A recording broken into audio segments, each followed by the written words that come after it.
Chapter 3. The runic writing exercises the professor. "Undoubtedly it is runic," said the professor, bending his brows. "But there is a secret in it, and I mean to discover the key." A violent gesture finished the sentence. "Sit there," he added, holding out his fist towards the table. "Sit there and write." I was seated in a trice. "Now I will dictate to you every letter of our alphabet which corresponds with each of these Icelandic characters. We will see what that will give us. But by Saint Michael, if you should dare to deceive me!" The dictation commenced. I did my best. Every letter was given me one after the other, with the following remarkable result.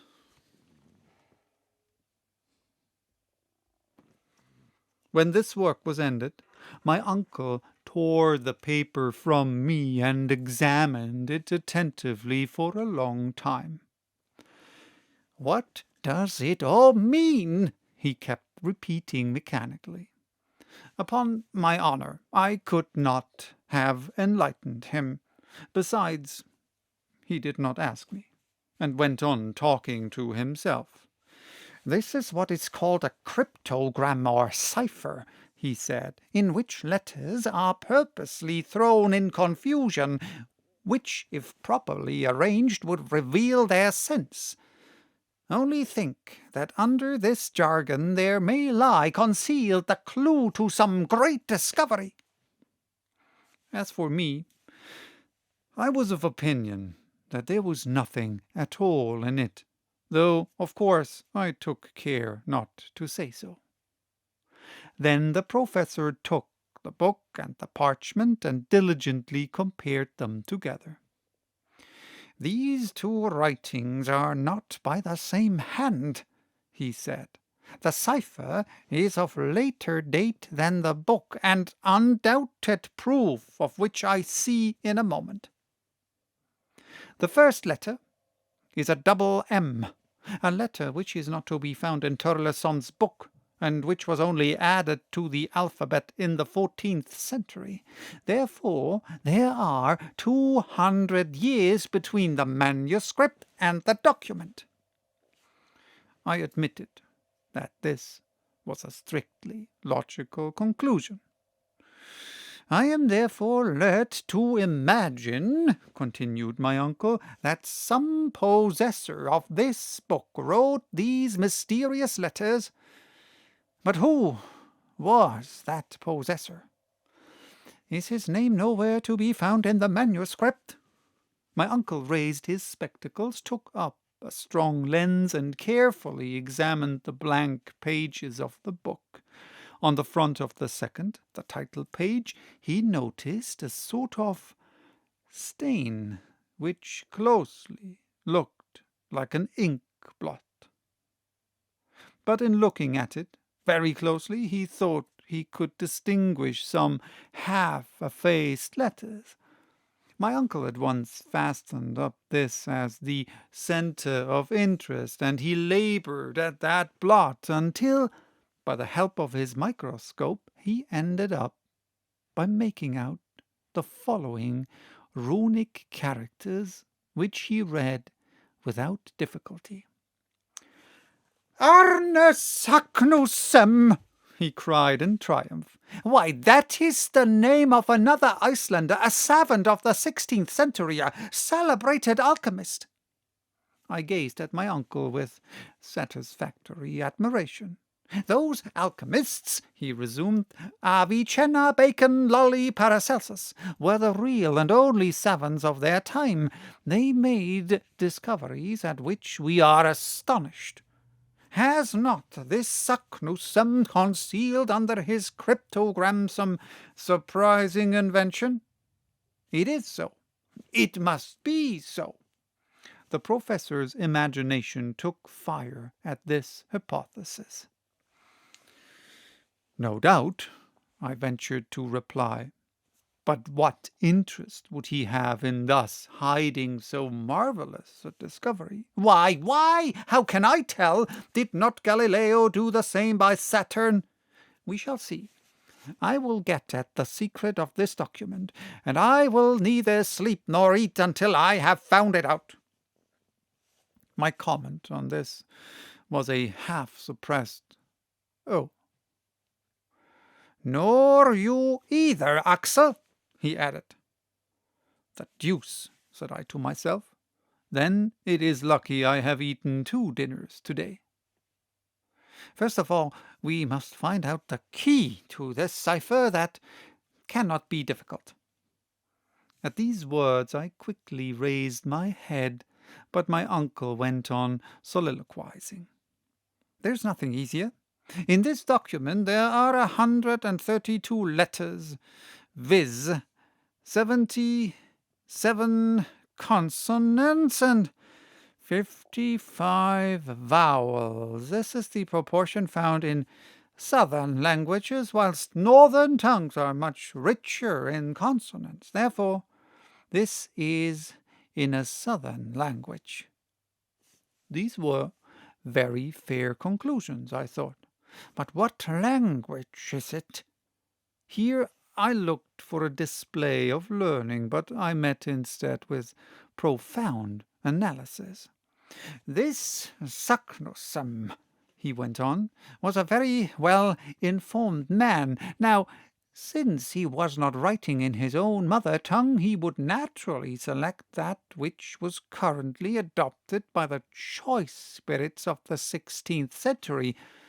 I mean Latin. If I am mistaken, I can but try Spanish, French, Italian, Greek, or Hebrew. But the savants of the 16th century generally wrote in Latin. I am therefore entitled to pronounce this a priori to be Latin. It is Latin."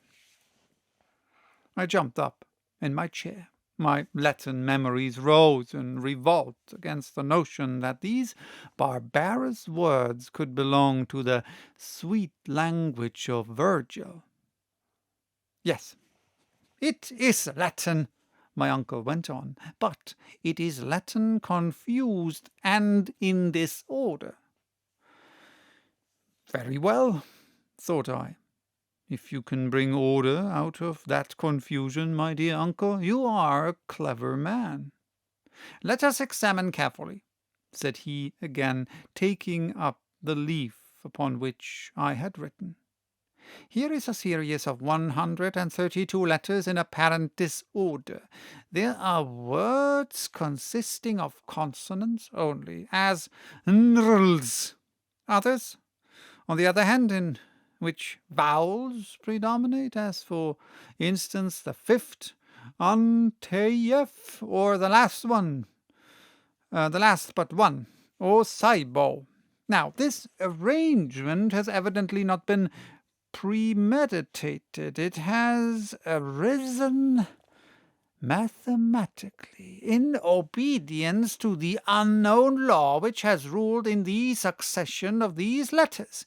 It appears to me a certainty that the original sentence was written in a proper manner, and afterwards distorted by a law which we have yet to discover. Whoever possesses the key of this cipher will read it with fluency. What is that key? Axel, have you got it?" I answered not a word, and for a very good reason. My eyes had fallen upon a charming picture suspended against the wall, the portrait of Gräuben. My uncle's ward was at that time at Altona, staying with a relation, and in her absence I was very downhearted, for I may confess it to you now, the pretty Virlandaise and the professor's nephew loved each other with a patience and calmness entirely German. We had become engaged unknown to my uncle, who was too much taken up with geology to be able to enter into such feelings as ours. Gräuben was a lovely blue-eyed blonde, rather given to gravity and seriousness, but that did not prevent her from loving me very sincerely. As for me, I adored her, if there is such a word in the German language.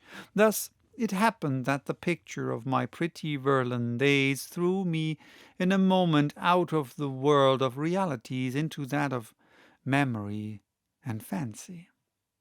There looked down upon me the faithful companion of my labours and my recreations. Every day she helped me to arrange my uncle's precious specimens. She and I labelled them together. Mademoiselle Gräuben was an accomplished mineralogist. She could have taught a few things to a servant. She was fond of investigating abstruse scientific questions. What pleasant hours we have spent in study, and how often I envied the very stones which she handled with her charming fingers. Then, when our leisure hours came, we used to go out together and turn into the shady avenues by the Ulster, and went happily side by side up to the old windmill, which formed such an improvement to the landscape at the head of the lake. On the road we chatted, hand in hand. I told her amusing tales at which she laughed heartily. Then we reached the banks of the Elbe, and after having bid good-bye to the Swan sailing gracefully amidst the white water lilies, we returned to the quay by the steamer. That is just where I was, in my dream, when my uncle, with a vehement thump on the table, dragged me back to the realities of life. "Come," said he, "the very first idea which would come into anyone's head to confuse the letters of a sentence would be to write the words vertically instead of horizontally." "Indeed," said I. "Now we must see what would be the effect of that. Axel, put down upon this paper any sentence you like, only instead of arranging the letters in the usual way, you, after the other, place them in succession in vertical columns, so as to group them together in 5 or 6 vertical lines." I caught his meaning, and immediately produced the following literary wonder, saying, "I love you well, my own dear Gräuben." "Good," said the professor, without reading them. "Now set down those words in a horizontal line." I obeyed, and with this result: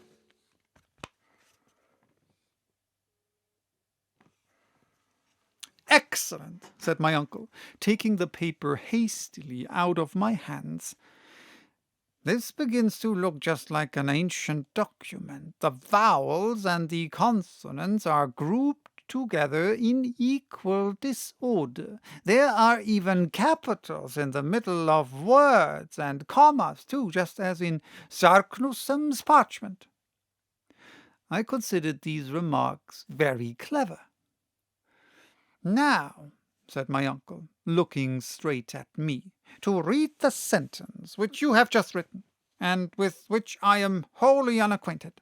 I shall only have to take the first letter of each word, then the second, the third, and so forth." And my uncle, to his great astonishment and much greater, read, "I love you well, my own dear Gräuben." "Hallo!" cried the professor. Yes, indeed, without knowing what I was about, like an awkward and unlucky lover, I had compromised myself by writing this unfortunate sentence. "Aha, you are in love with Gräuben?" he said, with the right look for a guardian. "Yes, no," I stammered. "You love Gräuben," he went on once or twice dreamily. "Well, Let us apply the process I have suggested to the document in question." My uncle, falling back into his absorbing contemplations, had already forgotten my imprudent words. I merely say imprudent, for the great mind of so learned a man, of course, had no place for love affairs, and happily the grand business of the document gained me the victory. Just as the moment of supreme experiment arrived, the professor's eyes flashed right through his spectacles. There was a quivering in his fingers as he grasped the old parchment. He was deeply moved. At last he gave a preliminary cough, and with profound gravity, naming in succession the first, then the second letter of each word, he dictated me the following. And it looks like that. I confess, I felt considerably excited in coming to the end. These letters, named one at a time, had carried no sense to my mind. I therefore waited for the professor with great pomp to unfold the magnificent but hidden Latin of this mysterious phrase. But who could have foretold the result? A violent thump made the furniture rattle and spilled some ink, and my pen dropped from between my fingers. "That is not it!" cried my uncle. "There's no sense in it." Then, darting out like a shot, bowling downstairs like an avalanche, he rushed into the Königstrasse and fled. So, that was chapter 3. Bye-bye. Till next time, hopefully without lots of ciphers to show. Next time will be chapter 4, of course, titled "The Enemy to be Starved into Submission."